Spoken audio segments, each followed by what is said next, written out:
হচ্ছে না, নিঃসন্তান, তারা যদি খায় তাদের বাচ্চা হয়, এটা আমারও জানা ছিল।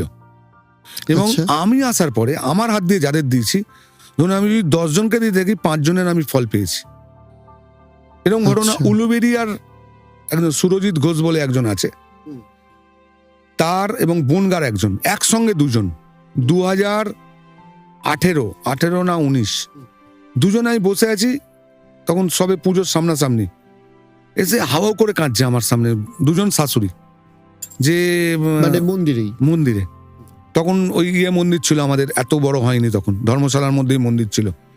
বললাম দেখুন আমি তো কিছু, মায়ের আপনি পুজোর সময় কলা, এই যে পান সুপুরি এগুলো দিন, আমরা হোমে দেবো, নিশ্চয়ই কোনো একটা কারণ কিছু তৈরি হয় ওই সময়, যে কলাটা এফেক্টিভ হয়ে যায়। দিল ঠিক একদম,